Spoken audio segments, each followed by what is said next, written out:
السلام علیکم ورحمۃ اللہ وبرکاتہ۔ کیا حال ہے سب کا؟ نحمده ونصلی علی رسولہ الکریم، اما بعد فاعوذ باللہ من الشیطان الرجیم، بسم اللہ الرحمن الرحیم، رب اشرح لی صدری ویسر لی امری واحلل عقدۃ من لسانی یفقہوا قولی۔ آپ میں سے کون چاہتا ہے کہ اس کے 24 گھنٹے عبادت بن جائیں؟ ہم سب چاہتے ہیں۔ آپ میں سے کون چاہتا ہے کہ اس کے دن اور رات کے ہر لمحے پر اس کو اجر ملے؟ الحمدللہ۔ یہ کیسے ممکن ہے؟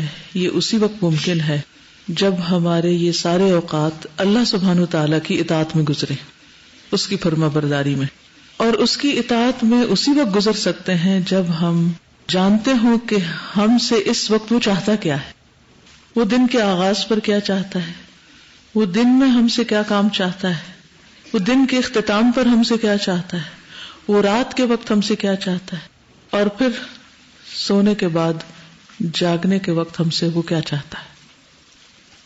جب ہمیں یہ سب باتیں پتہ چل جائیں اور ہم ان کے مطابق اپنی زندگی کو ڈھال لیں تو ہی ہماری زندگی عبادت بن سکتی ہے، تو ہی صرف دن کے کاموں پر ہی نہیں، رات کے سونے پر بھی ہمیں اجر مل سکتا ہے، ہمارا رات کا سونا بھی عبادت بن سکتا ہے۔ خوش قسمت ہیں وہ لوگ جو علم حاصل کرتے ہیں اس نیت کے ساتھ کہ وہ اس پر عمل کر سکے، اور عمل اس نیت سے کرتے ہیں کہ ان کا رب ان سے راضی ہو جائے، اور وہ اپنی اس مختصر سی زندگی میں، چھوٹی سی زندگی میں جو گنی چنی ہے، اس زندگی کا ایک ایک دن یادگار دن بنا لیں۔ مومن کے لیے صرف چند دن یادگار نہیں ہوتے۔ مجھ سے اگر کبھی کوئی یہ سوال کرے کہ کوئی اپنا یادگار دن بتائیں تو مجھے حیرت ہوتی کہ کس معنی میں یادگار؟ مومن کا تو ہر دن ہی یادگار ہوتا ہے، اور یادگار ہونا چاہیے۔ ہر دن ایک اسپیشل دن ہونا چاہیے، کیونکہ کسی بھی دن کی اہمیت کچھ کم نہیں، ہر دن بہت اہم ہے۔ لہذا اس وقت اپنی نیتوں کو خالص کرتے ہوئے سراسر صرف اللہ کی رضا کے لیے عمل کی نیت کے ساتھ اس کتاب کو پڑھیں۔ اس میں سے بہت سی معلومات ایسی ہیں جو آپ کو آلریڈی ہیں، آپ جانتے ہیں، لیکن کمی کہاں ہے؟ عمل میں۔ عمل میں کمی کی کچھ وجوہات ہوتی، اس کی ایک بڑی وجہ علم کا نہ ہونا ہے، یا پھر علم کا منظم طریقے پر نہ ہونا، یعنی علم تو ہے لیکن کسی آرگنائز شکل میں نہیں، یا پھر علم ہونا اور عمل کے وقت بھول جانا، اور پھر کبھی یاد ہوتے ہوئے محض سستی کرنا۔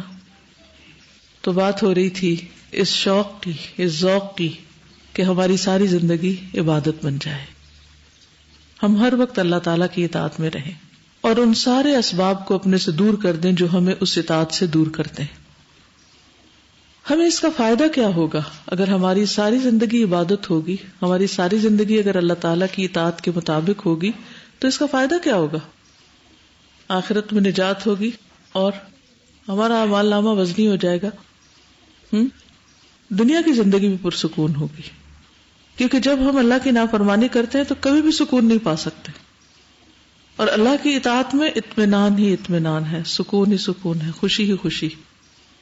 امام ابن تیمیہ کہتے ہیں کہ جو شخص دنیا کی جنت میں داخل نہیں ہوا وہ آخرت کی جنت میں داخل نہیں ہو سکتا، اور دنیا کی جنت میں وہی داخل ہوتا ہے جو اللہ کی اطاعت کرتا ہے اور اللہ کی نافرمانی سے بچتا ہے۔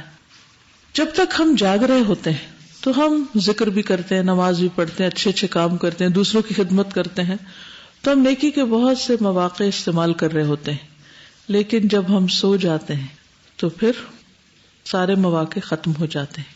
ہاں، اگر ہم ذکر کرتے ہوئے سوئیں اور وہ اذکار جو نبی صلی اللہ علیہ وسلم نے سکھائے، اور ذکر کرتے ہوئے اٹھے وہ اذکار جو نبی صلی اللہ علیہ وسلم نے سکھائے، تو ان دو کناروں کے بیچ کا حصہ یہ وقت بھی عبادت بن جائے گا، اور جب یہ وقت عبادت بنے گا تو صبح آپ خوش و خرم اٹھیں گے، اور جب خوش و خرم اٹھیں گے تو پھر کیا ہوگا؟ اچھے اچھے کام کریں گے، سارا دن اچھا گزرے گا۔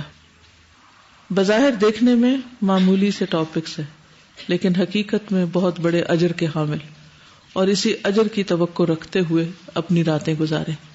ایک شخص اپنی راتوں کو عبادت بنا کے گزارتا ہے محض اپنی نیت کی وجہ سے، اپنے عمل کی وجہ سے، اور ایک شخص اپنی راتوں کو ضائع کر دیتا ہے لا علمی کی وجہ سے، کسی بھی طرح کی کوئی نیت نہ کرنے کی وجہ سے. اور کچھ لوگ راتوں کو شر اور فساد کی راتیں اور نافرمانی کا وقت بنا لیتے ہیں. وہ کون ہوتے ہیں کہ جو اللہ کی نافرمانی میں راتیں گزارتے ہیں؟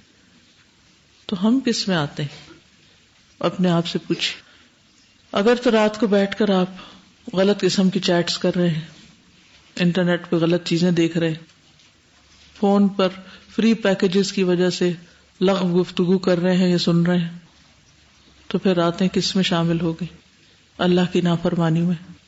اور اگر ہم بس دن کے تھکے ہوئے سو جاتے ہیں بغیر اللہ کا ذکر کیے اور اٹھ جاتے ہیں بغیر اللہ کو یاد کیے، تو نہ ثواب ہے نہ عذاب ہے.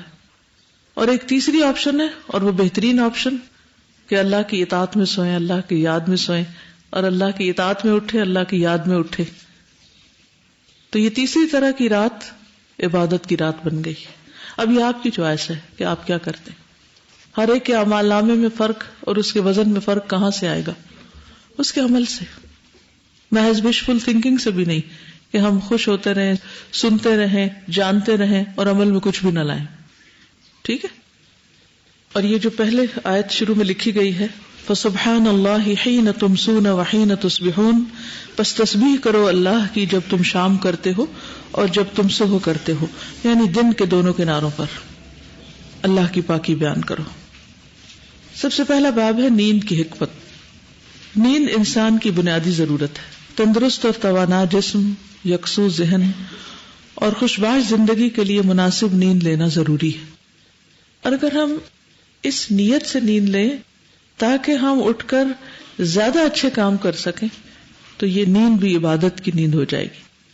اللہ تعالیٰ نے نیند کو آرام کا ذریعہ قرار دیتے ہوئے فرمایا، وَجَعَلْنَا نَوْمَكُمْ سُبَاتًا وَجَعَلْنَا اللَّيْلَ لِبَاسًا وَجَعَلْنَا النَّهَارَ مَعَاشًا، اور ہم نے تمہاری نیند کو باعث آرام بنایا اور ہم نے رات کو لباس بنایا اور دن کو روزی کمانے کا ذریعہ بنایا.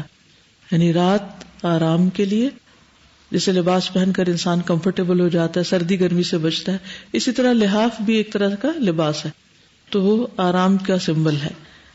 تو رات کو اللہ نے آرام کے لیے بنایا ہے، اس کو پردہ پوش بنایا، اس میں اندھیرا رکھا ہے، اور پھر دن کو کام کے لیے.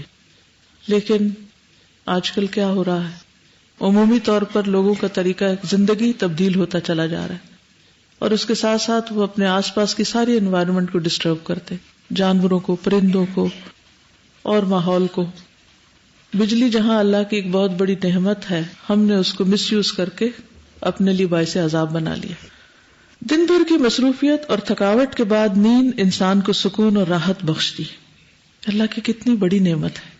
ارشاد باری تعالیٰ ہے، وَمِن رَحْمَتِهِ، یہ وہ رحمت ہے جو ایک حصہ صرف اللہ نے زمین پر اتارا ہے. اس رحمت میں سے من رحمتہ جعل لکم اللیل والنہار لتسکنوا فیہ ولتبتغوا من فضلہ ولعلکم تشکرون.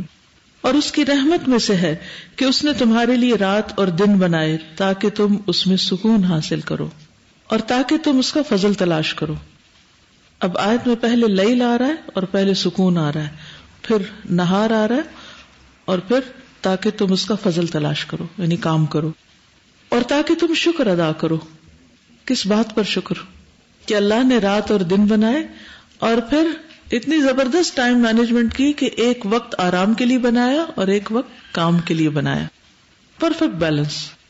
اور جو شخص اس اصول کے مطابق زندگی بسر کرتا ہے وہ زیادہ پروڈکٹیو انسان ہوتا ہے، زیادہ بہتر طور پر کام کر سکتا ہے اور زیادہ بہتر صحت کے ساتھ زیادہ اچھے کاموں میں آگے جا سکتا ہے.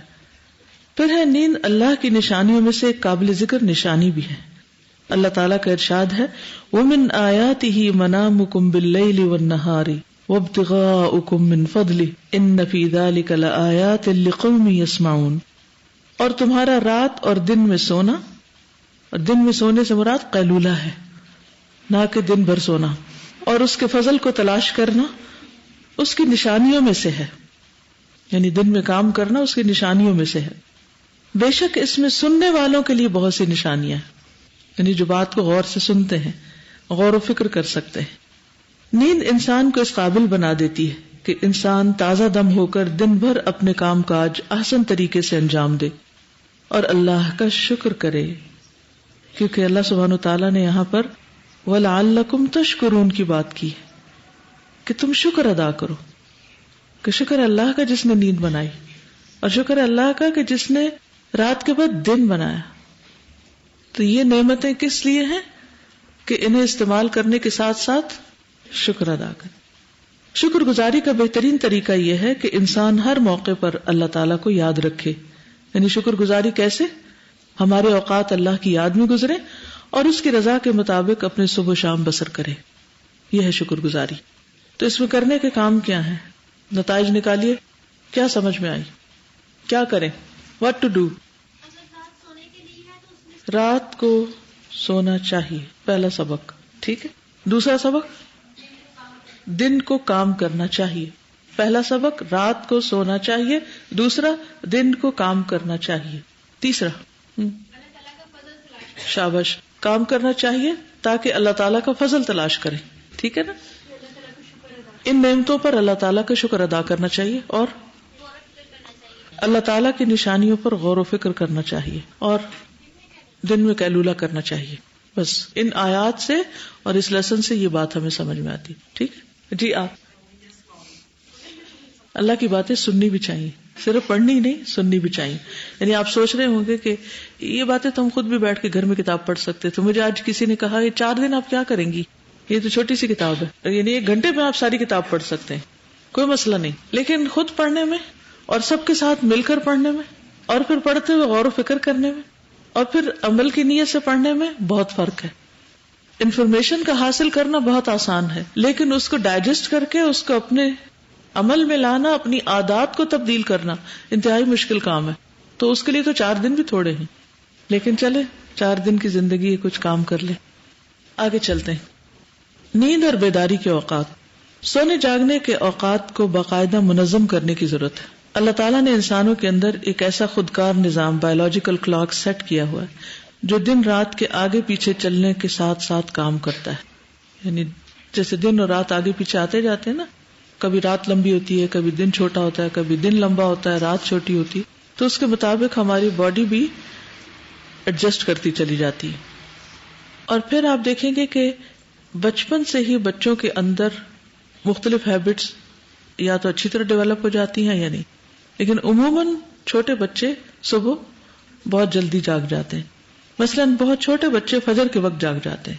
یہ اور بات ہے کہ انہیں دودھ پلا کے تھپک کے پھر سلا دیا جاتا ہے، کیونکہ ان کے سونے کے اوقات زیادہ ہوتے ہیں، ابھی ان کے کام کرنے کے دن نہیں آئے، آرام کے دن ہیں۔ اللہ سبحانہ وتعالیٰ نے ایک بچپن رکھا ہے، ایک بڑھاپا رکھا ہے، تو بچپن میں بھی انسان آرام زیادہ کرتا ہے، سوتا ہے، اور بڑھاپے میں بھی آپ نے دیکھا ہوگا کہ بوڑھے لوگوں کے پاس زیادہ کام نہیں ہوتا تو موسٹلی وہ آرام کرتے رہتے ہیں۔ تو زیادہ کام زندگی کے کس حصے میں ہوتا ہے؟ جوانی میں۔ لیکن اگر جوان سست ہو جائیں تو پھر کیا ہو، یا وہ کسی اور کام میں لگ جائیں۔ اسی طرح اندھیرا چھاتے ہی انسان کے اعصاب سست ہونے لگتے ہیں، تھکن کا احساس غالب آنے لگتا ہے اور لیٹنے کو دل چاہتا ہے، یعنی ایک نیچرل سی انسان کے اندر ایک ارج ہوتی ہے۔ ارشاد باری تعالیٰ ہے، هو الذی جعل لکم اللیل لتسکنوا فیہ والنہار مبصرا ان فی ذلک لآیات لقوم یسمعون۔ وہی ذات ہے جس نے تمہارے لیے رات بنائی تاکہ تم اس میں سکون حاصل کرو اور دن کو روشن بنا دیا، بے شک اس میں ان لوگوں کے لیے نشانیاں ہیں جو سنتے ہیں۔ وَهُوَ الَّذِي جَعَلَ لَكُمُ اللَّيْلَ لِبَاسًا وَالنَّوْمَ سُبَاتًا وَجَعَلَ النَّهَارَ نُشُورًا۔ اور وہی ذات ہے جس نے تمہارے لیے رات کو لباس اور نیند کو آرام اور دن کو اٹھنے کا وقت بنایا ہے۔ اب بتائیے کیا کریں گے؟ وَجَعَلَ النَّهَارَ نُشُورًا، کیا ترجمہ کریں گے اس کا؟ اللہ تعالیٰ کا منصوبہ کیا ہے، اس کا پلان کیا ہے کہ دن کو کس لیے بنایا جائے؟ سو کر دوبارہ اٹھنے کے لیے، اور ہم نے کیا بنا دیا اس کو؟ سو کے دوبارہ سونے کے لیے۔ وَجَعَلَ النَّهَارَ نُشُورًا۔ ایسا کیوں ہے کہ ہم اب راتوں کو جاگنا پسند کرتے ہیں اور دن کو سو جانا؟ ایسا کیوں ہو گیا؟ اور لوگ اس کو جسٹیفائی بھی کرتے ہیں۔ ایک وقت ہوتا تھا کہ دن کو سونا برا سمجھا جاتا تھا، لیکن اب بڑے چھوٹے بچے جوان سب سو رہے ہوتے ہیں اور کوئی برا نہیں سمجھتا، کیونکہ جب سبھی سو رہے ہیں تو کون کس کے عمل کو برا سمجھے جو وہ خود بھی کر رہا ہے. جی آپ بتائیے. ہاں، ہم ایک جسٹیفیکیشن خوبصورت تعویل یہ دیتے ہیں کہ ہمارا لائف سٹائل چینج ہو گیا. مومن کا لائف سٹائل کیسا ہوتا ہے؟ اللہ اور اس کے رسول صلی اللہ علیہ وسلم کے بتائے ہوئے طریقے کے مطابق ہماری زندگی جب ہی عبادت بن سکتی ہے نا، کہ جب ہمارا لائف سٹائل وہ ہو جو اللہ تعالیٰ کے ہاں پسندیدہ ہو. اور عام طور پہ یہ کہا جاتا ہے کہ دن کو بہت ڈسٹربنس ہوتی ہے، چڑیا پرندے جو ہیں وہ بھی بولتے ہیں، انسان بھی برتن کٹکھٹاتے ہیں، اور بھی بہت سی چیزیں ہوتی ہیں، اس لیے پھر رات کو جاگتے ہیں. اور کیوں جاگتے ہیں رات کو؟ دن کو ہم زیادہ سو لیتے ہیں، روٹین مطلب خراب کر لیتے یس، دن کو عام طور پر زیادہ سو جاتے ہیں تو پھر رات کو نیند نہیں آتی. تو بہت سے لوگوں کو یہ مسئلہ ہے کہ رات کو نیند نہیں آتی تو اس لیے وہ جاگتے ہیں، اور جاگ کر پھر کچھ کام بھی نہیں ہوتا کیونکہ دماغ بھی پوری طرح کام نہیں کر رہا، تو پھر وہ کیا کرتے ہیں. اس وجہ سے ہم دن کو زیادہ سو کر رات کو پھر سو نہیں پاتے. تو اکثر لوگوں کو رات کو جاگنے کی ایک بیماری سی ہو جاتی ہے، اور پھر جاگتے بھی ہیں تو ظاہر ہے کہ ان کی پھر کوئی سوشل لائف نہیں ہوتی. اس وقت باقی لوگ سو رہے ہوتے ہیں، نہ کہیں جا سکتے ہیں نہ آ سکتے ہیں. پھر ان کو کوئی کمپنی چاہیے ہوتی ہے، اگر گھر والے باقی سو رہے ہیں تو پھر وہ کمپنی کہاں سے ملتی ہے؟ ان کو آن لائن ملتی ہے. اور بہت سے غلط کام پھر رات کو ہوتے ہیں. سورۃ الفلق میں کیا ہے؟ وَمِن شَرِّ غَاسِقٍ إِذَا وَقَبَ. تو غاسق اندھیرے کو بھی کہتے ہیں نا، کہ اندھیرے کے شر سے. تو رات میں جہاں کچھ اچھے کام ہو سکتے ہیں وہاں رات کا اپنا ایک شر بھی ہے، تو جس سے بچنا بہت مشکل ہوتا ہے. جی بعض اوقات کام زیادہ ہوتا ہے، اس میں انسان دن کے اوقات کو اگر صحیح طور پر استعمال کرے تو دن میں کام ختم ہو سکتا ہے. اگر کبھی کبھار زیادہ ہو جائے کام تو رات کو جاگا جا سکتا ہے، لیکن اس کا یہ مطلب نہیں کہ پھر دن میں اس سے ڈبل سوئیں. وہی جو آپ دن میں سو رہے ہیں وہ دن کو کام کر لیتے، کیونکہ دن کے وقت اور خصوصاً دن کے پہلے وقت میں اللہ سبحانہ وتعالیٰ نے بہت برکت رکھی اور کام جلدی مکمل بھی ہو جاتے ہیں. جی کچھ جابز ایسی ہیں کہ جو نائٹ شفٹس ہوتی ہیں جن میں جاگنا ہی پڑتا ہے، لیکن وہ چند لوگوں کی ہونی چاہیے نا. کسی ریزن کے تحت تو ایکسیپشنل کیس ہر چیز میں ہے. مثلاً روزے فرض کیے گئے لیکن جو بیمار ہوتے ہیں ان کے لیے رخصت ہے. نماز فرض کی گئی لیکن کچھ لوگوں کے لیے رخصت ہے کہ وہ مخصوص دنوں میں نماز نہ پڑھے. تو رخصت تو ہر چیز میں، ہر کیس میں. یہاں عمومی بات ہو رہی ہے کہ فطرت کا ایک عام قانون اور تقاضا کیا ہے اور اس کے خلاف جانے کے نقصانات کیا ہیں. تو رات کو جاگنے کے نقصانات